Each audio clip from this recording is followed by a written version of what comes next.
आ रही है पुलिस। रात को ही आ रहा होगा अब लगाने। आधे घंटे से नासिर की गाड़ी खड़ी हुई है। नासिर अंदर गया, जब से नासिर के बंदे गए, ठीक है, फिर आधे घंटे के बाद आई है पुलिस। अब आया है।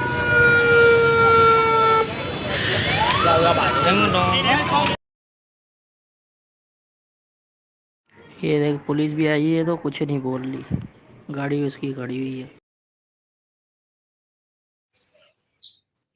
नजर ये रखो, देखो अपन यहाँ पर से ना जीत रहे हैं सारी जगहों से। ये बुकें चोरी कर रहे हैं, बुकें चोरी कर करके लेके जा रहे हैं, पुलिस हटा रही है। और ये गाड़ियों के अंदर जो है ना बुकें रख रख के लेके जा रहे हैं, ठप्पे मार रहे हैं। इसके ऊपर नजर रखो। गाड़ी मर अब गई है गाड़ी। मर्दों मर्दों वालों में से है ना, स्टैंप दे दिए इन्होंने निकाल के। सही है, ये मेले में नहीं है, गुड्डू वो बताने आया। ठीक है, मैं भी वहीं खड़ा हुआ था। सरदार अराई के भाई ने स्टैंप दिए पतंग वालों को।